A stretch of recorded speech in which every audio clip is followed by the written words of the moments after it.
Mulberry ഉപ്പിലിടാനാണ് പോണത്. ഇതിനായിട്ട് വേണ്ടത് മൾബറി, അധികം പഴുക്കാത്ത, അതായത് പകുതി പഴുപ്പായ മൾബറികളാണ് നമ്മൾ എടുത്തിരിക്കുന്നത്. അത് നല്ലൊരു പുളിപ്പൊക്കെ ഉണ്ടാവും.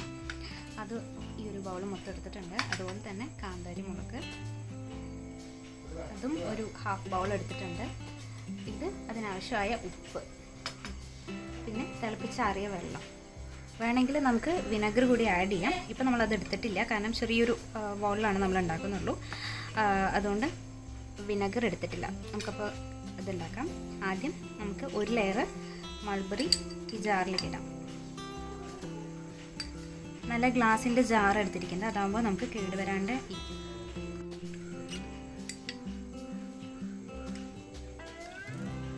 മൾബറി ഒരു ലെയർ ഇട്ടിട്ടുണ്ട്.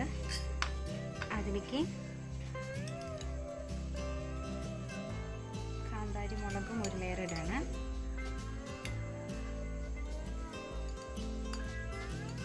നമ്മൾ ജാറ് യൂസ് ചെയ്യുമ്പോൾ നന്നായി കഴുകി ഉണങ്ങിയ ജാറ് വേണം യൂസ് ചെയ്യാനായിട്ട്. ഇനി ഇതിലേക്ക് ഒരു ലെയർ ഉപ്പ് ആഡ് ചെയ്യാം. നമ്മൾ കല്ലുപ്പാണ് എടുത്തിരിക്കുന്നത്, അതാണ് കുറച്ചുകൂടി നല്ലത്. കുറച്ച് ആഡ് ചെയ്താൽ മതി. ഇനി അതേപോലെ എഗെയിൻ നമ്മൾ ഈ മൾബറി ഇതിലേക്ക് ലെയർ ചെയ്ത് ആഡ് ചെയ്യണം.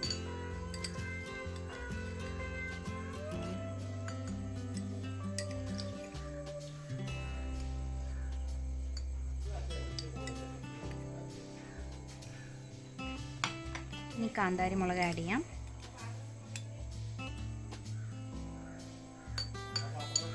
ഈ മൾബറിയിൽ നമ്മൾ കുറച്ച് ഉപ്പ് ആഡ് ചെയ്യാം. കുറച്ച് ആഡ് ചെയ്താൽ മതി. ഇനി മൾബറി ആഡ് ചെയ്യാം.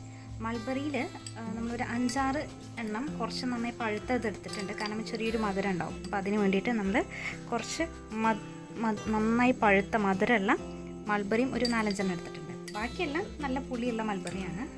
അതിനി ഒരു ലെയർ ആഡ് ചെയ്യാം.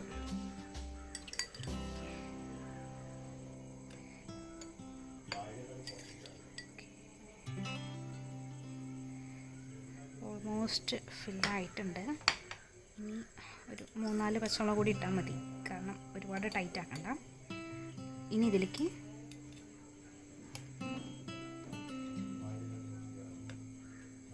കുറച്ചുകൂടി ഉപ്പ് ആഡ് ചെയ്യാം.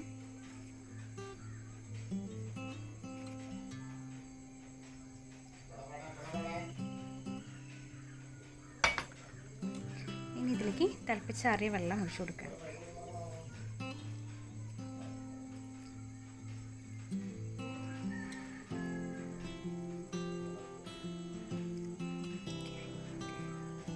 ഇതെല്ലാം മുങ്ങിക്കിടക്കുന്ന പരുവത്തിൽ നമ്മൾ വെള്ളം ആഡ് ചെയ്തിട്ടുണ്ട്. ഗ്ലാസിൻ്റെ തന്നെ ലിഡ് കൊണ്ട് നമുക്കത് മൂടി വയ്ക്കാം.